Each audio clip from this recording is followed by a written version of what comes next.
अब आते हैं स्टैटिक कीवर्ड। स्टैटिक कीवर्ड क्या होता है? Static keyword in Java use to share the same variable और मेथड। अगर हमें सेम वेरिएबल और मेथड को सेव क्या करना है, शेयर करना है ऑफ अ गिवन क्लास के दिए हुए क्लास के, तो उसके लिए क्या आता है यूज़ करते हैं, स्टैटिक यूज़ करते हैं। The static keyword in Java mainly use for the memory management के लिए यूज़ होता है। The static keyword in Java use to share और the share the same variable और मेथड फॉर द गिवन। अगर same variable और same method को क्या करना है, शेयर करना है, तो उसके लिए हम यूज़ करते हैं स्टैटिक कीवर्ड का। तो स्टैटिक कीवर्ड को वैसे समझ कि स्टैटिक इज़ अ प्रॉपर्टी। अगर कोई भी स्टैटिक बना दिए तो वो प्रॉपर्टी ऑफ द क्लास बन जाती है।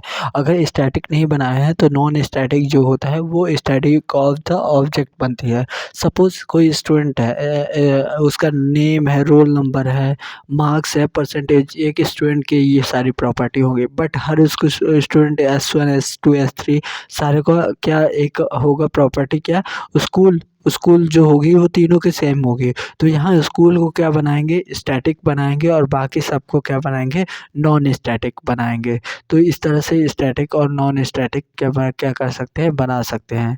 तो इसके इम्प्लीमेंट कैसे करेंगे, तो देख क्लास स्टूडेंट बनाएंगे और उसके अंदर क्या कर दिए, स्ट्रिंग नेम रखे, इंट रोल नंबर रखे, और फिर इसके बाद क्या करेंगे, स्टैटिक स्ट्रिंग स्कूल नेम रखती है। तो इस तरह से इसको बना दिए।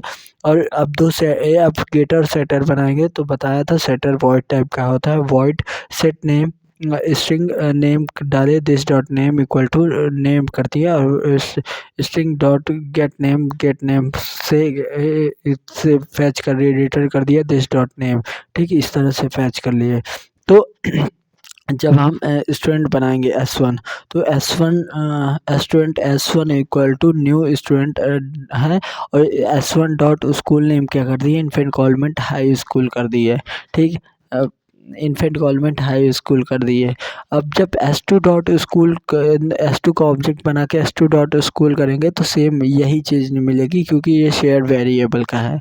तो देख, अगर हीप मेमोरी की देखें तो हीप मेमोरी में क्या जब भी ऑब्जेक्ट बनता है वो रिस्टोर होता है हीप मेमोरी में। और जब भी ऑब्जेक्ट बनता है तो वो कहाँ स्टोर होता है, हीप मेमोरी में।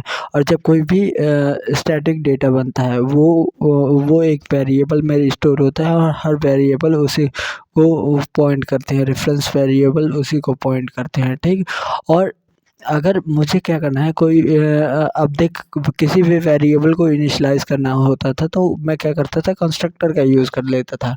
बट अगर मुझे स्टैटिक को इनिशियलाइज़ करना है, और वो मान लें स्टैटिक को इनिशियलाइज़ करना है और स्टैटिक की वैल्यू चेंज हो गई है, तो क्या कंस्ट्रक्टर यूज़ करेंगे? नहीं, उस केस में स्टैटिक ब्लॉक यूज़ हो गया। स्टैटिक लिखेंगे और उसके बाद पैरेंथेसिस ओपन क्लोज़ कर देंगे, और स्टैटिक एक ही बार रन होगा जब क्लास लोड होगी, और क्लास लोड एक ही बार होगी, और कंस्ट्रक्टर जब ऑब्जेक्ट बनता है तभी लोड हो जाता है। तो ठीक, तो नॉन स्टैटिक कीवर्ड को हमें ऑब्जेक्ट के साथ, स्टैटिक ऑब्जेक्ट्स के साथ हमें कॉल करना पड़ता है। स्टैटिक हम उसको एक ही बार में कर लेते हैं। ठीक, अब आते हैं सुपर कीवर्ड। सुपर कीवर्ड का एक लिस्ट होता है। Super keyword is use to refer the immediate parents class object. Immediate parents class object को रिफ़र करने के लिए होता है।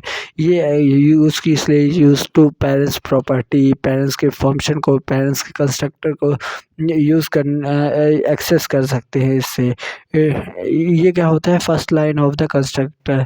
अगर कोई कंस्ट्रक्टर हमने बनाया तो ये सुपर के थ्रू हम क्या कर सकते हैं उसको, जैसे एक हॉर्स क्लास है तो क्लास हॉर्स एक्सटेंड कर रही है एनिमल को, तो हॉर्स क्या लिखे, constructor horse parenthesis open close, फिर उसके ऊपर क्या लिख दिया, सुपर, कि इससे पहले मुझे कौन से सुपर क्लास को बुलाना है, मतलब एनिमल की कौन सी क्लास को बुलाना है। फिर उसके बाद सुपर लिखे ना।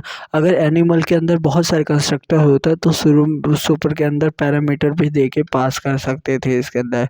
Super dot colour equal to brown कर दिए, और जो कि एनिमल के अंदर एक स्ट्रिंग था उसको इनिशियलाइज़ कर दिए। तो ये इनिशियलाइजेशन ऑफ द इंटीजर के लिए भी आता है। फिर सिस्टम डॉट, अब जब भी हम क्या करेंगे, ऑब्जेक्ट बनाएंगे हॉर्स का, तो इससे पहले क्या होगा, सुपर पैरेंथेसिस ओपन क्लोज वाला ये कंस्ट्रक्टर रन करेगा किसका, ये एनिमल्स का। फिर उसके बाद क्या करेगा, ये बनेगा। तो इस तरह से सुपर काम आता है, सुपर कीवर्ड।